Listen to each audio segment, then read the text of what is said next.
TheAngryHoneyBadger. Hey everyone, it is the Angry Honey Badger here, and it is time for us to take a look at a champion build video today. We are going to be playing as Nidalee in mid lane. We're going up against Cassiopeia, and my god, the mistakes that Cass will make. But it's okay, because I like winning. So, we're going to play Nidalee today. What we're going to do in this build is talk about a little bit of everything you need to know if you're going to be playing Nidalee. We're going to talk about her runes, her masteries, her abilities, and her items, and anything else that you might want to know about Nidalee. We're going to cover that today in this build. So starting off, let's just get this out of the way because it's easy. Your first starting items. Go with the Dorans Ring, couple health pots. Pretty simple stuff. That's going to be it. We're going to get a gank immediately from Vi. Good long distance on that Q, Vi. And, you know, we're just going to secure this kill, make it easy for us, get that ignite, one more standard attack. Nobody has to dive, and there's a heal back for the jungler because, yay, thanks for ganking. Early on against Nidalee, it's actually pretty easy for your lane, or your jungler to gank for Nidalee, in my opinion, unless she's pushing. But I don't try to push hard at the very beginning of a game because I'm expecting ganks to happen anyway, so I don't try to shove minions down someone's throat. Especially as Nidalee, so that was an easy gank. Unfortunately, when you gank a Nidalee lane, there's not a ton she can really do. She doesn't bring any crowd control to the fight, so you hopefully as a jungler can help that out, but that one worked out pretty easily, and that puts us ahead because we didn't leave lane and we have more experience, and that's a help for us. So that's pretty good for us right now. Very helpful. We'll get more kills, and we'll get one in about, I don't know, a second, because I can tell in the timeline it's going to happen. Now, if you're going up against Nidalee, you got to avoid spears. Here comes another gank because, hey, guess what? She's pushing because she's trying to spam her poison to hit me with it, but she hits minions, which is fine, but max range spears are going to hurt, and ganks are going to be successful that way. So, if you're going to push against a Nidalee, you got to be really careful because you leave a lot of space open behind you. That's free reign territory, and she'll walk up to you. And if you're not just murdering her at that point, and you just keep backing away from your minions, there's a lot of area to take spears. So if you want to force them out that way as Nidalee, it's a good thing to do. I do it multiple times this game. She's going to eat a lot of spears. Why would you just chase at me most of the time? I still haven't gone back. We're going to go back finally. Well, what we're going to do at the beginning of this, since we're already 2 minutes in, is we're going to go over my abilities first so we know what we're talking about. First off, we have her passive, which is called Prowl. Moving through brushes increases your movement speed by 15% for 2 seconds. Pretty simple stuff. If you're being chased, which will actually happen soon, run towards brush and keep running towards brush. You're going to get away. It's very helpful. At level 1, we're going to put a point actually into our W ability, which is our Bushwhack, and that in Cougar form, or once you're getting to your level 6, you can get your Cougar form. We'll talk about both of them quick. What happens in your human form is you lay a trap on the ground. When someone steps on it, it is going to do magic damage to them. It's also going to reveal the target, and it's also going to cut down on their armor and their magic resist by a percentage amount for the next 12 seconds. Traps last in areas for 4 minutes at a time. Pretty helpful. There, the ultimate comes out. She ignites me. She's going to take a spear. I want to kill, so I just flash ignite. One standard attack. She's dead. Now Yee's going to chase, but run for bushes. You get away because you're fast. Yee's quick, but I'm quicker. So we're safe. That's how we're going to do that. So that is your W ability. That is your Bushwhack. And what you want to do with that is put 1 point to it and basically max that out last. It's good early at level 1 because before the laning phase even starts, you can start putting these in bushes all over the place, and it's kind of like free vision if anybody walks on them. They're pretty helpful.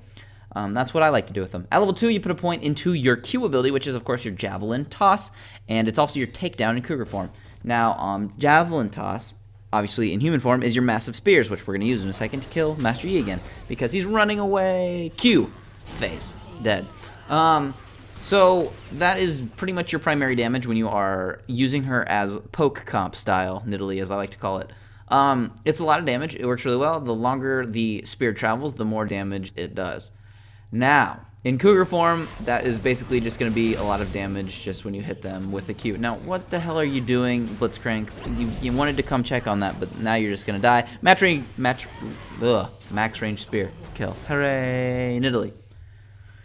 People can't dodge spears.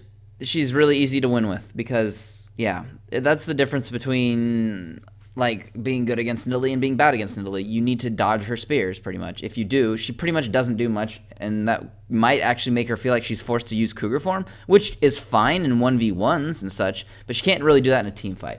You jump into a team fight with Cougar form, that's just a way to die, pretty much. So we'll get to that in a second as well. But that's your Q ability, your Javelin Toss / Takedown. And at level 1, oh god, there's nothing protecting you. Why are you here? Oh god, oh, red buff kill.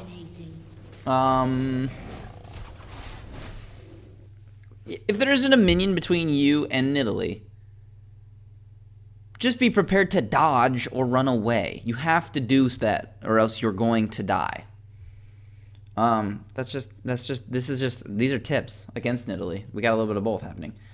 Next, though, is, of course, at level 3, put a point into your Surge, and that is your heal. And then in Cougar form, it's Swipe. And we're going to max this out second, and what this does is going to heal you for a pretty good amount, which is pretty awesome, actually. And it's going to grant bonus attack speed for 7 seconds. So you can kind of siege towers with it, buff your attack speed, and just go to town on murdering a tower. It's really awesome. In Cougar form, it's your Swipe, like I said, and it's going to deal damage in a cone in front of you. It's really good for cleaning minions and or multiple enemies. That is that. And then obviously at level 6, that's how you get to your Cougar form, all those other ones. You transform into a Cougar. And while you're in it, I believe you're a little bit quicker, and your melee attack range because you're in a Cougar form. And that's pretty much that.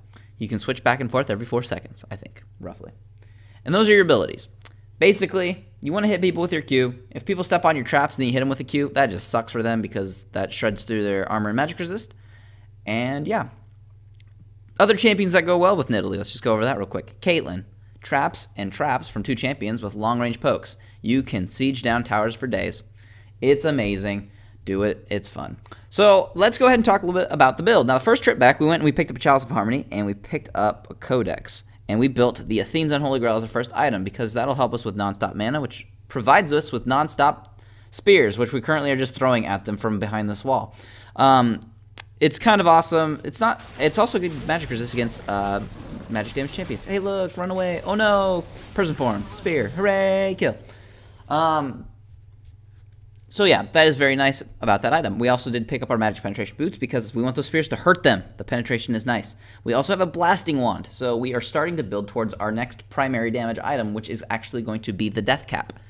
And Deathcap, boots, and Athene's Unholy Grail is kind of your core build. Now, if you are going up against an AD champion early in the game, you might want to grab a few more health pots because it's probably going to hurt a little bit. And you might want to get the first part of your Hourglass. We'll get to that eventually in this build, but you might want to rush that a little bit earlier, just that first half, to get that armor against those AD champions. You got to be careful.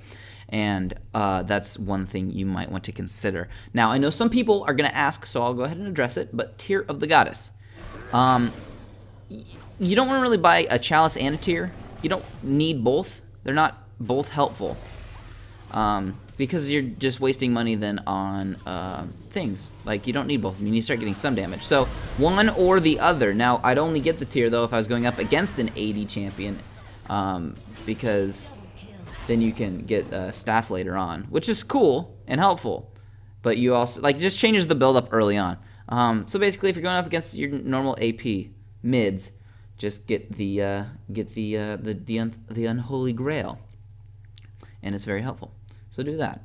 That's my recommendation. If it's an AD champion, you consider the Tear. You can still pick up the Chalice, though, or the Chalice into the Unholy Grail. That is still helpful against those. Just make sure you get the first part of your Hourglass. And that's what I would do. So that's what we're doing with our build so far. How else do I want to put this? If you're also in a tough lane, and you're not confident with being in that lane, luckily Nidalee has a heal. And that heal's super helpful. Here I actually get baited quite hard. Or because I'm super fed and I think I can kill anyone, but that would just be death. But baited, nonetheless. How do we want to put this?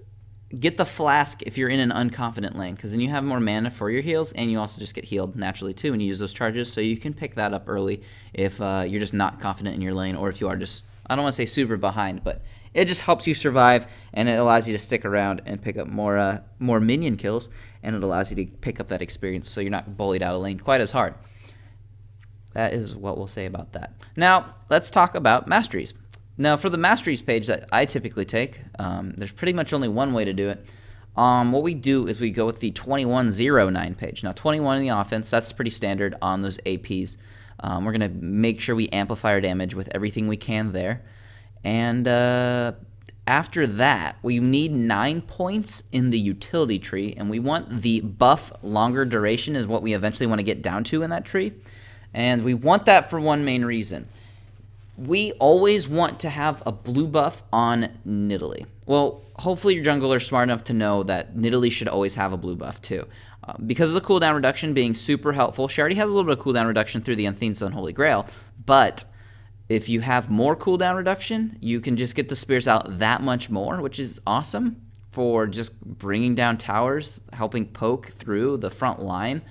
That is one reason. Another reason is just you never run out of mana then. Like, I know I have an Athene's and I shouldn't run out of mana, but if you do constantly check spears, heal people, and drop traps, you will actually run out of mana because you can use your spells quite a lot. So luckily when you're in Cougar form, it doesn't cost you anything. It doesn't cost mana, but it's awesome to have it. So I don't want to say convince your jungler to give it to you, but hopefully you're playing with a friend and they will give it to you. If they don't, and you're doing badly, then I would not expect to get one. Bit of a fight here. We're going to stay in human form and just help with the spears. We can also help heal people, which is pretty awesome. And you can do a little bit of both. I'm also not a big fan of tower diving in Cougar form against pretty much their whole team. Our team's going a little too deep at this point. Zyra has quite overextended at that point. But we can get spears out, and now Vi goes back in, which is, once again, still too deep. But luckily, we can help out with a big, beefy heal right here. Saving lives, hooray. Or at least prevents them from thinking they can chase somebody with 100 life. So you can help out in that way if you don't want to jump into Cougar form. Obviously, though, if you just do that the whole game and you never use Cougar form, it's going to look like you're not doing anything. So make sure your spears are landing. But typically, you can start a fight pretty easily with Nidalee by just catching one person out, hitting them with the spear at pretty much max range and half-lifing them, and then your team's like, we're going in, because guess what? We have a huge advantage. Murder one person real fast, and that's going to help us out quite drastically. Here we're going to start with a spear on Master Yi, who immediately gets murdered by Baron, so I get the kill. Like, if Nidalee is on the enemy team and you want to do a Baron, if she shows up, you have to peel off of Baron. She's going to hurt you way too much for you to continue doing Baron. We're going to continue to chase after we do pick up the Baron from them helping start it. They're going to run away. Max range spear onto Jinx is going to kill her. Because you got to dodge those. If you don't dodge the spears, you're going to have a bad time. It's just going to happen.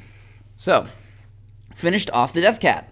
And the Athenes, obviously, and the boots. And the next part of our build we are starting to work on, which is part of an amplifying tome. And it also consists of a blasting wand. Name that item. It is the Void Staff. Even more penetration, even more damage. We want to hit people, and yeah, that's what we want to do to them. See how it almost killed Jinx? I know it was in fast motion, but it almost killed Jinx. You want to, like, one-hit people. Or hit them so hard that then if you had a Caitlyn on your team, she ults them, and they die. And you're like, yeah, 2 abilities. Go us. Let's fight. So that is what we're working on. We just finished off the Void Staff, and we picked up another needlessly large rod because more damage, yay. Now that needlessly large rod would go towards our Hourglass, and then after that, since the game is going to start winding up, we'll finish the build off talking about it. We'd get rid of that health pot in that spot, and we would pick up a Lich Bane. Because then when you are fighting somebody in a one-on-one, you jump on their face with a Lich Bane, or even your next standard attack after you use a big spear. Oh god, spears. Ouch. Ooh. Cass, you gotta dodge. Your Lich Bane proc is gonna do a lot of damage. Unfortunately, it got a slight nerf, but it's still really good, and it still does hurt, especially once you build this much AP, so don't have to worry about it. As for your runes, we're gonna go with magic penetration marks. We're going to go with health seals, since they changed them. Those are slightly better, depending on the champion, but they are slightly better on Nidalee. We're going to go with AP per level glyphs and AP quintessences. But that is going to be a build for Nidalee. If you have any questions, you can put them down below. But other than that, I'll just talk to you guys in the next build video. Here he's still going to come in. We're going to lock him down, though. It does hit the root as he slides across. We're actually going to be having that plant deal damage and slowing him. Unfortunately, I go back because I thought we were going to disengage. He does get raked back in, but I will show back up to deal damage. Unfortunately, Ezreal dies, but we'll continue to lock down Blitzcrank. We're going to go ahead and get him low. Jinx tries to come back up to help, but I still have damage. Going to throw another little plant, deal a little bit of damage. I'm going to just auto-attack one more time, pick up the kill. Once again, Blitz comes back into something I don't know about. I'm just going to standard attack him one more time after locking him down.